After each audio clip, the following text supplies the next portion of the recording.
welcome back to Radar Festival here in Manchester, and we're on day 3. Still got loads to go, still got bands to give you. Keep it all locked here.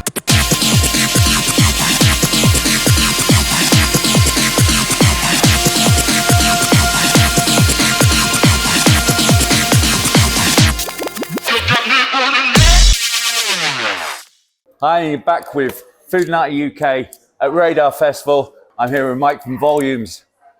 Hello. What's up? How are you? Brilliant, brilliant. It's been quite the weekend. There's been a lot going on. There's been a lot going on. Yeah, man. I've heard good stuff, mostly good stuff. Yeah. But I heard like 10-5-6 broke down and they're like on their way here. All right. You know, typical. The usual tour stuff. It wouldn't be good if that stuff didn't happen. Well, yeah, it wouldn't be rock and roll. It'd be skeptical. Yeah, exactly. Well, I've had your latest album on a lot this week. And one thing I found very striking about it, you open with 2 very hard-hitting, barky tracks. And I was like, whoa, have they got my sugar on us? And then, like, a break in the clouds, it goes into pure melody on the third track. And it just, like, washes right in. And I was talking to Exist Immortal, actually, about this.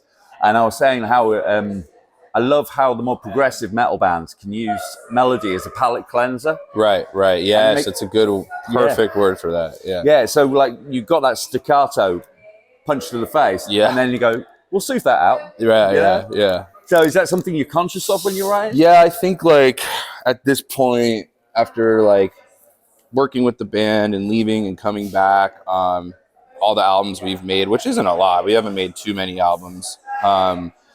I think that's just the formula in a sense. Is like you can expect like it to be very in your face and cutthroat, and then we'll flip the script on you, if you will, and it'll be something more, you know, melodic and elegant. That's just the recipe, you know. One thing that's come across for me with your music, I mean, because I listened right back to the beginning and brought myself up to the present, is the keen sense of rhythm in things in an almost hip-hop sort of a way. Yeah. Is that an influence? Yeah, I mean, being from Southern California, LA specifically, I think that's just a part of us. It's just in the blood. We all grew up in the 90s.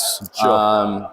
Yeah, it's just like, you know, like I've said this in interviews before, but like when you are driving around LA or walking around LA, like my favorite part is you hear so much different music genres coming out of cars, because it's such a car-driven city. Yeah. And everyone's, you know, commuting or whatever, or coming home and listening to what they want to listen to. So there's a wide variety out there. And to me, that's kind of like the first thing I realized as far as the approach to our music is coming from, you know, such a great music scene, and it being, it's not the most eclectic music scene, but it's diverse, and that definitely plays into the music. Absolutely, because that's what I got from it. It wasn't being overtly hip-hop about it, like, say, Limp Bizkit or something. Right. But you could tell that there was some influence in there. 100%. And even if you weren't rapping, you could hear the flow.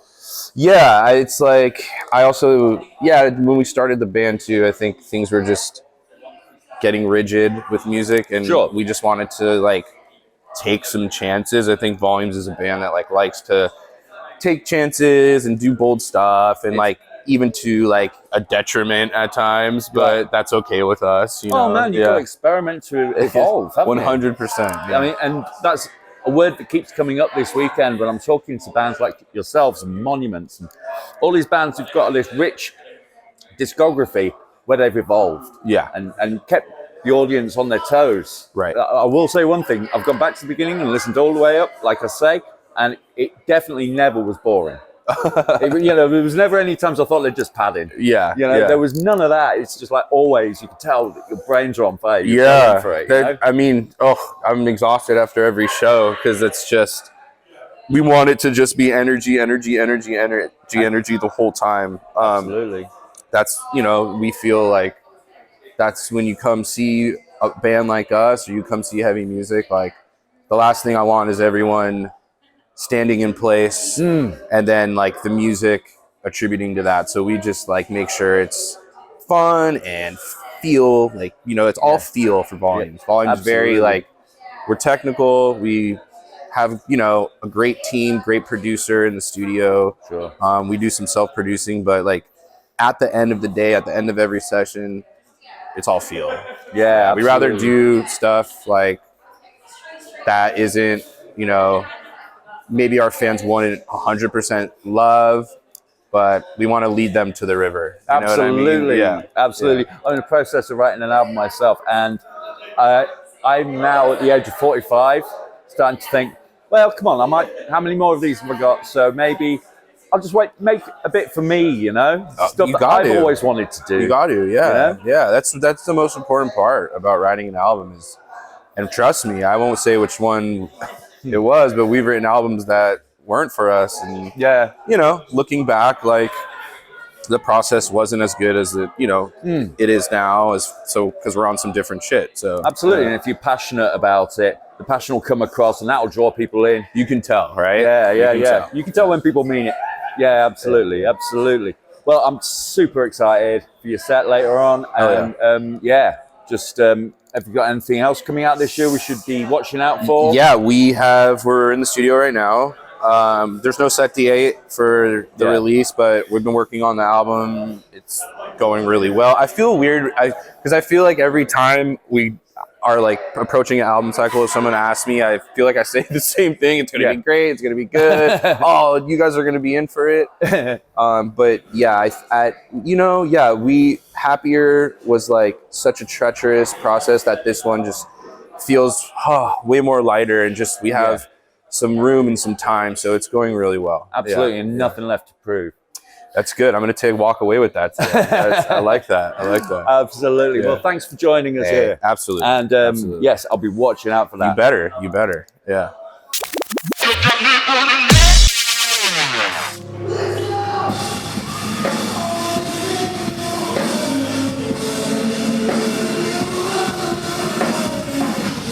Playing back with Foodinati UK here at Radar Festival Day 2, and here's some of our stars from Day 1. Unprocessed are here. Hello there. What's up? How you doing, guys? Good. Amazing set yesterday, guys. Thank you. Really enjoyed it. I have to say, one of the things I noticed was how much heavier you are live. Was that for the Radar Festival, or normally do you play heavier live? Yeah, Yeah. pretty much. Yeah. It was Just so much fun to do it. yeah, the crowd were into it, man. There was a lot of bouncing about. We had a great time. Yeah, dude, that's actually like, that's what it's all about, like having a rock and roll show. Like, Absolutely. homie, it's just like, it was like going nuts, like in the crowd and like on stage. Because That's what I like. I know on record you're one of these fabulous bands that just genre just really is just something you play with. It's all there for the taking, you know. Because there's like R&B influences in there, pop influences, sometimes metal influences. Like it's right across the board, and I'm loving this breed of eclecticism that's coming through in music at the moment. Do you think that has anything to do with the fact that people have like Spotify these days, so they don't just listen to one type of music, they listen to all kinds of music? I think like the accessibility for sure is a factor in it. But I would say for us, it's just like we don't want to adhere to a certain like boundary in that sense, and we just want to do what we want to do. Absolutely. And, we don't write music in that way that we say, oh, we want to write a metal song. We just write, and what comes out of it is what it is. Absolutely. So it's what the song needs, rather than say we're going to make a metal song, or we're going to make an R&B song, or whatever. Yes. Yeah. Well, it's good because like obviously you're one of the bands who has the abilities to do whatever they want. Obviously, you're very technically adept, and like the only other band I can think that it reminds me of would be Polyphia. I understand you've done some work with Polyphia in the past. Yes. Yeah. So it's that level of musicianship. It's like I've only really heard on those types of records, which is I was discussing with a friend of mine the other day how those kind of albums with that sort of virtuosity, it would be like Steve Vai, or you'd have Joe Satriani, and it would be like music by guitarists for guitarists. Nowadays it's sort of like opened up where the mainstream are now listening to like more ambitious records. Do you think that's had a knock-on effect for you?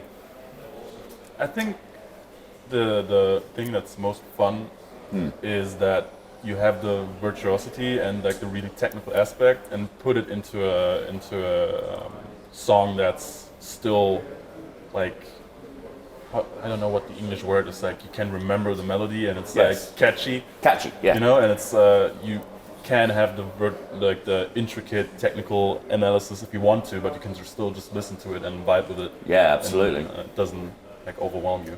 And obviously, one thing that you've got those other bands don't really is vocals. Of course, you've got the vocal aspect, which is a big important aspect in the whole thing. It singles you out from periphery or whatever, you know. I've also seen later on this year you're hitting the road with friends of ours, Tesseract. That's right. That's a big tour. You excited for that, man? Yeah. Yes. Yeah. Big, hitting a lot of countries. Oh yeah, it will be a great tour. Yeah, man. It'll be a long tour for sure. Yeah. Yeah. No, we're really grateful that this opportunity is available to us and that we can take it. So yeah, it'll be a great time. We're really excited to hear this new Tesseract album as well. Oh, yeah. You know, it's going to be great. So Gold came out last year, right? Yeah. Yeah. So we're still touring that at the moment. Is there any plans for the next one yet, or is it a bit too soon? Maybe. Maybe. Okay, maybe. Right. We are Foodinati. Yes. One aspect of that is we try out food. Now, how spicy are you guys? How spicy do you like things? I actually like loads, but we have a flight later. Oh, right. Well, there's nothing that's going to there's nothing that's going to be plugging up the toilet. Right. What I think would be safe here. This is an interesting one. Like we've got gin and tonic cocktail marmalade with chili. Want to try that? Sure. Try that. Right. Now, If I die, just put the camera on it. hang on. We'll just edit this bit. I've got to get cutlery. Hang on. Right. So what we've got for you is the lemon gin and tonic Viper. Ooh. Okay. Sounds dangerous. Yeah. Well, we'll see. So we'll have a little bit on this toast here. Have one of these each. See what you think. All right. So there's one for you, one for you. Whoop. There we go. So if you want to take one of those each. And I'll do one for me. So I always get joined in. And give me your honest opinion. This is for the consumers. All right. Right. Cheers. Cheers. Cheers. Right. Oh. We get gin and tonic straight up front. Then the spice comes. It's just intriguing taste, isn't it? I think the lemon is quite strong. Really herbal, fruity, Yeah. and the spice is not too much. Yeah. Nice So balance. marks out of 10, what are we saying? What's that? Marks out of 10. How many would you give it out of 10? 7? 7. 7. Give? Yeah, that sounds good. 7. 7. Okay. Viper with your weird gin and tonic marmalade. 7. That's great. So thanks once again to Chilli Shop Leeds. Frank, big up. Thanks once again to you guys. Unprocessed. Check out the album, Gold. It's out now. And see you on tour with Tesseract. Yeah. All right. Thank you, guys. Thank you. Thank you, man. Thank you. And if you like what you see there, what do we always say? Hit subscribe, hit the notifications, ring the bell. You know what to do. It keeps us doing what we do.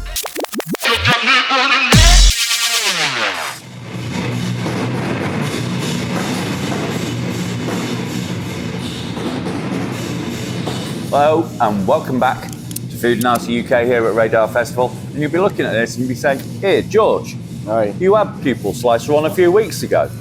What's going on? Well, yes, Luke's back. We're going to talk to him about something a bit different this time. So, since following you on Facebook, and in a non-creepy way, Non-creepy way. I've noticed you've been putting some playthroughs up Yes. of bass lines that you like and bass players Yeah, you admire and yeah. stuff like that. Yeah. I wanted to have a little chat with you a bit more about that. That's brilliant, man. So, Thank you. the first one I saw was Geddy Lee. Oh yeah, man. Well, obviously, Geddy's the man. Like, Yeah. I was so gutted because he recently did he's done a book called The Big Book of Bass, Big book of and bass. it's about his bass collection and stuff. And he actually did a signing session in London, but I couldn't go because of work. Right. And I was fucking so upset that I couldn't go and meet Geddy Lee. But like, Yeah. So, well, no, he's like so. Yeah, I use Tech 21 pedals. right. And Geddy Lee actually has some Tech 21 pedals, so Right. I kind of like would love to Nice. do that. But he's like such an amazing bass player. And of course, you do finger pick style. Got to do the fingers, Yeah, man. yeah, I Three know. fingers. 3 fingers. Yeah, 3 fingers. Is that the same as Steve Giorgio used to do? Yeah, he's so like there's a couple of like different patterns. Like so, obviously Steve Harris does like dun, dun, dun, dun, Yeah. and you go roll down like that. The gallop. The gallop, right? Whereas I do it like so you try and if you think about it to be like doing more notes like that instead of the gallop, you go 3 1 2 1 3 2 1. Oh wow, sounds like a migraine. So you just, that That's incredible. and that's just what you. Yeah, So I used to just sit there. just lock in on that. Just doing that on the desk, like you just get that stuck in your brain. Yeah, So I got that from John Myung in Oh, Dream right. Theater. That's like his yeah. like technique. Yeah, So yeah. I was like, him as well is just like I mean, he's a shory bass player, obviously, but like he's not like a shredder or something. But he can like he's just very like fluid, play. isn't he? He's very. Can do it all, man. yeah. Like, so When I was a lot younger, I think Dream Theater were one of the first sort of gateway bands for me to the more sort of progressive styles and that, because I was trying to get my chops together on guitar. And that was that's why I got my Dream Theater shirt, man. Yeah, man. Today, you know what I'm saying? Like, So between Dream Theater, Steve Vai and Joe Satriani. oh, Alex is the Steve Vai man. Yeah. He's got about one day. Talk to him about gems. He's got like about 10 Ibanez's, mate. It's mental. So we've covered Geddy Lee. Who are your other bass playing heroes? Oh well, I got to see one of them last weekend, What's that? which was Flea. Oh, So I got right. to see the Chili Peppers like last week, which was like amazing because it's just like the energy of that man is just like incredible. So that was great. And he's responsible for so many people picking up the bass, isn't it? I mean, he really. He's the man. Like made he's it the monolithic. coolest He's instrument. monolithic, man. Yeah. Like in his influence and like Pupil Slicer will know. I just go on about him all the time. Like Yeah. because basically my sort of MO was like, how can I get the Flea vibe, but in this band? Yeah, absolutely. And I really noticed it a lot when I saw you play the other day. Well, I say the other day, it was yesterday, wasn't it? Yes, yesterday, yeah. And thankfully this time, my second time seeing you Sound on a was great better, yeah. sound. Yeah. Because I saw you at Portals. Yeah. And like the bass was coming through, and Nice, I you could could see hear your fingers, and I could hear the bass, and it's a Sweet. large part of the sound that needs to be there because there's a lot of technicality going on under there, which I wasn't as privy to before. okay, And well, I'm then glad it was you like, had it. oh wow, there's some real complexity in those bass Nice. lines, you know. Nice. And yeah, it's fantastic. So that's what I thought. I've got to quiz them on bass. So what's another one with Flea? Obviously, like it's quite, you know, like I love all the like main metal bass players like Steve Harris and Oh, of course. like Cliff Burton and stuff. Obviously, there's one who obviously he doesn't play in Monuments anymore, but I always thought Swanee was a great bass player. And one of the things that he does that I'm trying to work on is like where you play, but you have your pick kind of in your, you conceal you it. put it in there. Yes, I don't know how he does it, but I've seen you kind of hold it or something, and then you bang, and then you flick it up, have the pick, bring the pick back in, and you kind of hold it dead in your hands like there. That sounds like some ninja shit. Yeah, I'm trying to work on that a bit as well. Wow. So like, that's shout out Swanee for doing that. Wow. Well, we'll watch Yeah. out for that on the next album.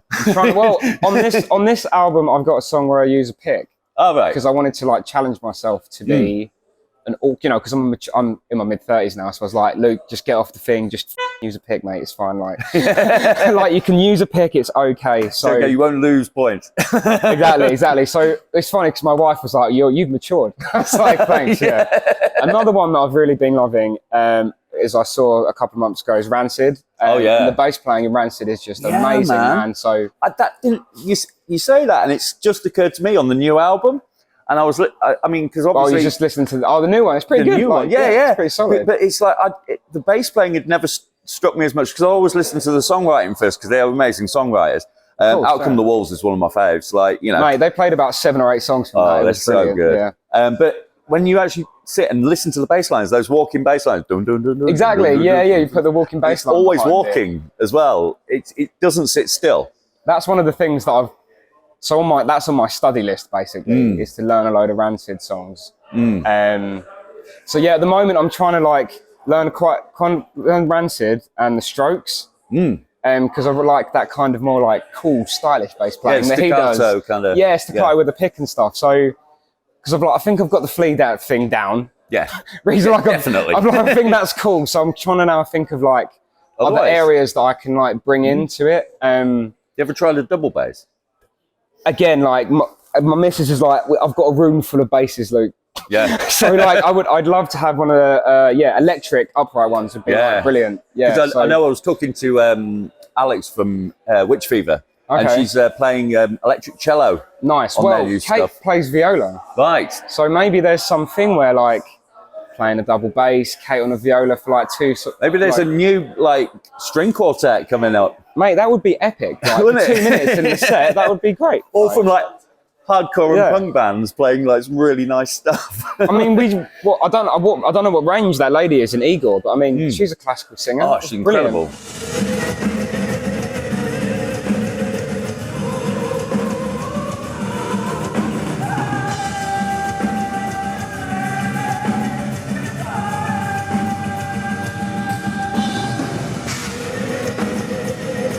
Incredible. Actually, that was quite taking me back last night because I thought, oh, breakcore, and then all the classical stuff started happening. I was like, oh, not just breakcore. Then. In terms of who's here, though, in terms of bass players, I think I can't remember his name, but the bass player in Unprocessed is brilliant. Oh yeah, definitely. Yeah, he's because I got asked like for a warm-up interview for this, like who you're looking forward to, and I was like, well, I'd love to see Unprocessed yeah. to watch the bass playing, but No, unfortunately, but yeah, Steve DiGiorio, like you say, is like immense.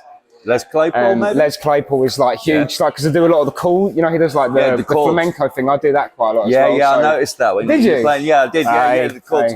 So I once that tried to thing. learn the Tommy the Cat. Oh, it's all like band. Yeah. Oh, so that's all chords as well. that's like John the Fishman is like. I read the tab for it and I was like, and I looked You're at like, it. yeah, I'll put that down now. Pull that away. Like, just learn some basic stuff, man. I did revisit a couple of Primus songs actually, because when Alex joined, he was telling me about the Primus songs he liked. So I learned those damn blue collar tweakers. Oh, nice. So that was pretty fun as well. Fantastic.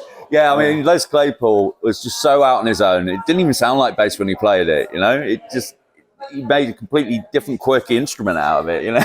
He's like a one of a kind player. I think I really rate, so to go into like what's kind of inspiring me at the moment, I kind of like really just want to learn how to play punk bass properly, because like the bass playing in like Bad Religion is brilliant. Yeah, although fast. although Fat Mike like is Fat Mike, he is still a really good bass player as well. That's the So funny like thing about NoFX is they try and give across a really like they're unprofessional. dickheads, but well, that's the genius of NoFX. Is like they go from being like the shittest band to the best band in the world in like 30 seconds, and then just go, oh yeah, but whatever. Oh, we fucked that one up. Next one. Yeah, You're like, They'll wow, come up and like openly say, "Yeah, we're pissed," and then they'll do the tightest run, and you'll just be like, "What?" Yeah, like what the fuck. So I kind of want to bring, because Kate's been talking about trying to do some more hardcore vibes. On the next album. So I thought, okay, so like let's try and like. Yeah. I love punk, but I've never really played in a punk band. So I was kind of thinking like. Bring a bit of like that into it. Yeah, you you're know what I going mean? the other way around, really, because most people start on punk and then get to the technical stuff. You start in the technical stuff, and it's true. It's true, man. Like, but that being said, Bad Religion, Rancid. Yeah, they're that is technical. Great bass playing in, Yeah, it is that great music, bass playing. man. Yeah, man. Yeah. So I learned some Thin Lizzy recently as well. Yeah, for a the bit King of a jam. Phil Lynott. The other one I'm ripping off as well. I've never really ripped off Geezer Butler. Well, it's an obvious one. Yeah. But like. One of my friends, me and Frank had a jam, so I learnt War Pigs properly. Yeah. Like all the runs and all the fills and everything. So, gonna rip off some of that and try and get like the, all like the bends and like There's loads going on in do there. all that Geezer Butler shit, man. So, Jack yeah. Bruce, I love. Jack Bruce. He's amazing. Wow. Like, so, yeah, man. There's like, a whole tin of worms. you asked me about. No one ever asked me about bass. So like, if I get the opportunity to talk about it. That's not true, actually. That's not true. Some interviewers are, what's the word? Empathetic enough to ask me about bass. Yeah. Yeah, I was reading an article that Lambgoat did with you recently. Oh, they're really cool, those guys. Yeah. And we were discussing Dillinger Escape Plan in there as well, which is one of my favourite bands of all time. Of course. Yes, I mean the bass playing in there as well. Well, I've said it in recently, but I had a chat with the bass player from Dillinger because he's playing in Flames now. Yeah. Yeah. Oh yeah, I saw that. He's in which Flames, is wicked. Which So must be very conventional for him. So like I had a chat with him because he does lessons. So I might try and like, I don't know, maybe get him to like when I write some parts for the next album, maybe I might book a couple of sessions with him and show get some him pointers. Yeah, and be like, what do you think about that part? Because, like you say, I would say he's a very example of a very good functional bass player. Yeah. But he puts loads of great lines in there and stuff. But it's not like, look at me, I'm the bass player, which is like currently what I'm doing because I'm an idiot. But like, to get a bit of that going on in the playing would also be like really good. And to play more walking bass as well. Yeah, absolutely. I suppose in a band like Dillinger, he has to be the linchpin with the drums because the guitars are going so wild and the vocals are going so wild that someone's got to hold it down. And if we're talking, just coming to my head, so obviously Fieldy is like the man. Yeah, like... It took me a while with Fieldy to work out that he was actually playing something, he wasn't just bashing. Like, no, because do you know what, man? You see like on the bass forums all the time, like all these dickheads that are like, you know, Fieldy and all this. And it's like, mate, he's like, you go and listen to half these bands, they're trying to do a Fieldy bass tone, basically, but with a pick for some reason. But anyway, like, like, how can you say that? Like, the man is like a brilliant, brilliant bass player. Like, and if you took bass out of Korn, what is left? True that. And some guy going doing his vocals. True, like that was the best impression of Korn I've heard in a while. And I love Korn, by the way, but it's like, you know what I mean? Like, take Fieldy out of that. And it actually came up in an interview recently. I won't say the name, but it was a younger guitarist. And I said, I hear a lot of Korn in what you're playing. It occurred to me that, like, you know, I'm 45. Korn is, like, for young people still to me, and not young people now. I mean, the first album came out before a lot of people in their 20s were born. Yeah, man. It's I'm 30. I'm 34, 33. So I feel you, man. Like, well, the first one that I got to hear, like, as I was getting into it, was Untouchables. Right. If you know, like, you have an album when you're actually in music and it comes out. So that's like my first exposure to Korn, and I was just like, well, not first exposure, but like, you know. I mean, there's 21-year-olds around now where the first Slipknot album came out before they were born. Exactly. Wow. So I mean, if we're getting into that space, obviously, like, Rob Trujillo's amazing bass player. Oh yeah. Didn't get to see him do a bass solo during the Metallica set, which is a bit. I feel really bad for Jason Newsted now because like his bass lines have got Pride of Place on the albums and all that, and then you listen to Unjustice for All and you're like, it's such a bad break. I know. Like, if we're talking about that though, like, real talk, why have Periphery not got a bass player live, guys? Ask me. Yeah. It's f***ing outrageous. Like, why have they not got a bass player? Because you went around. I know, but it's like, I was saying to our agent, I was like, should I message them? And she's like, don't do that, Luke. I was like, okay. I was like, I haven't got enough time now anyway. But yeah, like. Or we could say, like, it's a good question, I'm doing interviews today. So. No, but why haven't they got a bass player? The bass player in Tesseract is amazing. Amos. Incredible. Like, wicked, man. I'm so looking forward to their new album. Like, oh, dude, that 10-minute song they put out is fucking evil. Yeah. I was like, okay, we're getting metal Tesseract. Yeah. Well, I was talking to James about a year ago. It was finished, and he was like, I can't wait to put it out. It's going to be ages. God. And I was just like, and I didn't realise they were going to bring in these big videos and all that. Oh wow. Anyway, it's not a Tesseract interview. I keep name checking Tesseract. And then we love you, James. And we got Dan Briggs from Between the Buried and Me. He's in that John Myung space. I love, like, Bernard from Chic, rest in peace. Like, we was so we stayed in a hotel on the way up here, me and Alex, and we went to the gym yesterday before show, and they had Chic on in the gym, and I was like, listen to this bass, and he was sitting there, and he was like, oh, I see what you mean now. I was like, listen to this, and then like he did some sets. Alex then came back over and went, whoa, that was pretty serious. That I was like. I saw Miles Rogers. Like, I was playing at Beat Herder Festival, and he was on, and I thought, I'll go check it out because I just thought it'd be something my mum would like. And then I went, and I was like, I know so many of these songs, man. Like, literally, if it was a hit in the 80s, you were on it. It's impressive, isn't it? It's an impressive catalogue of music, and it's incredible. Yeah, it's responsible for so much. But like, I mean, who else?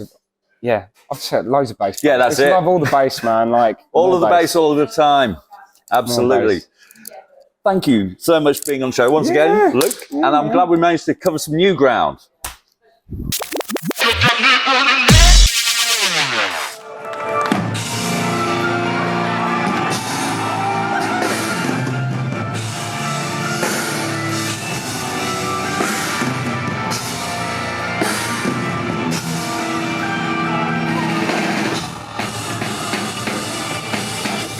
Well, Hello and welcome back to Foodinati UK at Radar Festival here on the Sunday, day 3. And I'm here all the way from Australia with Caligula's horse. Yes.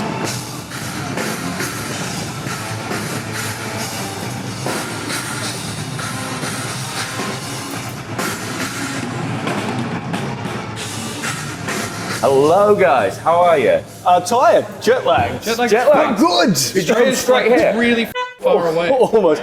We had 36 hours on a series of planes hanging Wow. out in China for 8 hours, but we got a day off in London, which was kind of nice. Sweet. Did you go see the castle? Well, I mean, to be honest, we kind of just tried to sleep and came in and out of that for a The day. real challenge is trying to stay awake for a full, just until it's a reasonable time to go to bed. Fair play. Yeah. Yeah, good stuff. So this is rock and roll, guys. Well, absolutely. Well, and playing your brand of ethereal, spacey rock, it's got to be quite trippy with jet lag, surely. I mean, we've done it enough times now. It's Yeah. sort of you blink and the set's finished and you don't know where you were. You know? The real worry is going to be the banter in between. If I look lost, just tell me to shut the Just turn you around, the crowd's that way.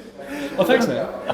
So yeah, we had the album on this morning, and I'm digging it, man. I'm really digging it. It's like a nicely melodic version. Well, I don't want to say version of, but if you like Mastodon, you'll like it.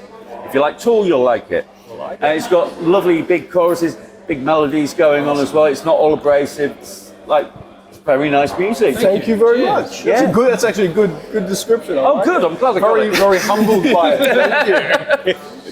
Yeah. So the latest album, when was that out? That was Rise Radiant managed to be right on the cusp of the beginning of the pandemic. So right. we call it the new album. It's a few years old now, 2020, but it's still yet to be played No live one over remembers here. what's happened since 2020. It's new. Yeah, it just washed over us. absolutely. We don't count those 2 years. Exactly. Go. Yeah. How did the pandemic hit you in Australia? Was it just as bad as the rest of the world? Australia basically immediately went into lockdown. Yeah. And of course, in a lot of ways, it was very good. It meant that we were kind of reasonably safe from the illness itself, but it also meant that as a touring band, we just stopped. Right. It was just the end of that, Yeah. Did you find? I found with a lot of more progressive metal and rock bands that I've spoken to that the pandemic actually worked in their favour because those intricate passages of music and all that you had more time to work on them. I'd love to agree, but we just ended up kind of losing our minds. Work everything became hard as all of that happened. But again, we're finally here to do it now, so Yes. it's amazingly positive at this Absolutely. And I'm not going to devote any more time to the pandemic because we talk about it too much these days. Indeed. So, who will you be watching out for this weekend? Are you going to be sticking around for some bands? Oh, so many bands. Can't wait to see Periphery, actually. Yeah, It's been I a long was going time to say to be that too, great. for sure. That's a big one for me. Yeah. We've got our mate Roe and I Built the Sky. Playing Oh, very, yeah. very Very soon. soon, actually. Yeah. We've got a Cool. Shit. Yeah, rad. So, what's on your cards for the rest of the year now? Because, like you said, the album's been out for a little while, for a minute. Yeah, well, we're finally kind of getting a chance to kind of tour on it for the first time. So Sure. it's this is the start of a European run for us. So we're playing Yeah. a number of festivals, and in between those, we're sort of playing a bunch of headline shows throughout. Cool. Which is great. It's good Yes. to be back. But We've then- got some Aussie fans and Aussie stuff happening later in the year, but right after this, I think we go home for a week, Like a week and a half. and then we're back to That's all in the airport. Yeah, more or less. say hi to our families and then bye children. We're going to Latin America to play a bunch of shows over there, which is going to be a treat. Oh, that'll be And killer. then Prog Power USA Festival in Georgia, in Brilliant. the US. So yeah, all around the shop. It's going to be friggin' sick. I was to do it again. I was really surprised actually when I saw how big progressive metal is in Latin America. Oh, it is yeah. mind blowing. Jesus Christ. It's a unique experience. Chile the first time, right? Chile, we played in 2019. It was actually the last international tour that we did. And we landed in Chile. It was the first show, and we had kind of a day to decompress, and we had no idea what to expect. And I remember We'd never sort of- played that before. We'd seen demographics, that was it. That's it. We go into the venue looks bigger than expected, it's kind of like, fuck. If 20 people show up to this, it's going to look real fucking bad. And then, we're backstage and we start hearing the football chants start in the crowd, going like, what the fuck is this? And we step out, ole, ole, ole, ole, Caligula, and so... Oh, that must be Just amazing. goosebumps. Yeah, Just incredible. And Incredible. they love it. So the whole region loves metal and prog metal. Yeah. And particularly what's sort of fun for us is that our sound is quite emotional. Like there's a really emotional undercurrent to everything. Yeah. And as a people, culturally, they're really open with their emotions and stuff. So it's like you got lots of tears in the pits. Which is not uncommon. And for all the right reasons. Yeah. Well, you would hope so. Crowd killers have come through. Oh, you've just put it down in my mind now. Okay, man, I was pretty jet lagged. I was quite surprised. Tesseract posted up some videos there recently, also in Latin America, and that stuff's hard to dance to, but everyone was dancing. Everyone's dancing. They'll do their best. So those Sing fan guitar solos, signatures. man. They sing everything. Yeah, they sing guitar solos back to me. I mean, That's what incredible. magic, you know? That's all you can ask for. So Latin America's Yeah. smashing. Now getting us onto our other subject that we do, food. Food. While we're talking about Latin America, you must check out the food out there. It looks amazing. If Tesseract's food blogs are anything to be trusted. So what we do here, and I don't know if you'll be up for this. It's not mandatory. Let's see. Alongside our sponsors, Liquid Death, we have another sponsor, which is Chilli Shop Leeds. Big up, Frank. And we've got, this week is, we're doing a thing about preserves and pickles. Okay. Now, we've got some French toast here and some preserves. And they're Fancy as shit. it is fancy. It is fancy. No expense spared. Right? Now. Right. Now. Here we go. Right, it's going to be a bit of a dunking affair. Okay. Right.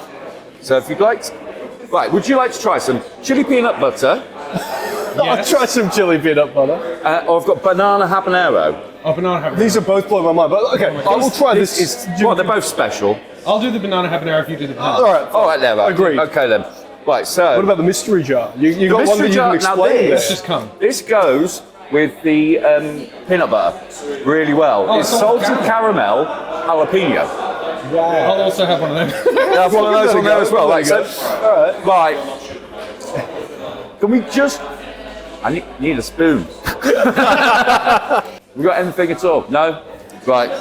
All right, dipping it in. No, we can like break it in half. Break it- Here we go. Yeah, let's do that. This is why I like working with progressive rock bands, because they've got brains. one of these. All right, so we're just sort of doing a dunk. Do a dunk. I don't want to snap this toast off in it. It looks like Right, you're going banana habanero. Right? Please, thank you. Right, well, I'll give you. Is this if I put like a I'll fairly just go large very much. chunk? How spicy are you talking about? It's not spicy. Well, it is spicy, but it's not heavy. Nah, we're all right. Yeah, Spice, that's no, I fine. think you'll All agree. right. Can I hit this? Yeah, that'll do it. You first. That'll do it. Right.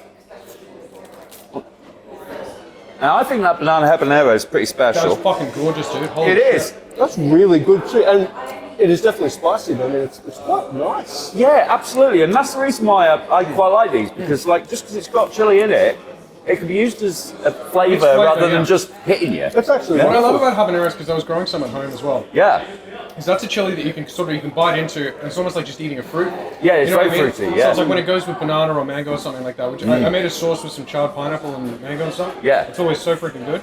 Yeah, It's just got that absolutely. late rise, never freaks you out. yeah. I Habaneros really are like right. habaneros because of that flexibility and because they pair so well with sweet stuff, like you're saying. Orange is a great one. Oh, yeah? Habanero and orange works Oh, yeah. super well. Yeah. That was wonderful. I thought we were going to get something even Fucked weirder up. and more scary, but that was like right up our alley, you know. Can I try this jalapeno thing, please? Oh yes, of course. Should we give that a hit? So this is the try and get one on the end. Sure. Is that like they're just individual? Yeah, they're, Oh, okay. I'm just gonna grab that with my thumb and yeah. I'm gonna hook Now one. that is a surprising one. Cool. Again, not hot, but very pleasant. I know your brain doesn't really know how to compute that. 'cause That's a it's- really confusing flavor. yeah, because it's jalapeno, but it's kind of sweet. All the jalapeno flavor. Oh, that's awesome, dude. Yeah. Kind of jelly that's soft. It's lovely. So there you go. So that's Daddy Fuck Cools. off. That's really good. Daddy Cools. Amazing. Yes. Absolutely amazing. I'm so I've been here for expecting a sponsored case of content. these. Really good. So yeah, so as Australian, I've got to ask: are you like big on your food? Like, yeah. 'cause, I mean, Absolutely. everybody looks to MasterChef Australia as being the best one. You see. What? Is that a thing? I've never That's the thing I've in my never watched kitchen. it. No, I find Australian TV to be generally pretty cringe. Yeah. But no, we love food, and we're kind of spoiled for food because like cafe culture in Australia is it's tip top. Yeah. So like we always we came to Europe. I remember for the first time in 2015, and we were like cultured. Yes. We're going to mainland Europe. It's going to be coffee. Yeah. And you walk into a place, it's just like one of those shitty button fucking cappuccino machines. It's bullshit. Yeah, up you again. Do you see the anger manifest? Yeah. It was Well, I was very feeling serious. that anger the other day in Starbucks. I've fallen out with them big style. So I'm not going to get on a rant. Go look at my Facebook page, you'll see what I think. Get my ad hoc thoughts on stuff. Right, guys, it's been a pleasure, Caligula, of course. And I will be along Awesome. to sample your delights and Well, thank you for letting us sample your delights. our delights. Yes, absolutely. Thank you so much for being on Foodinati UK. A pleasure.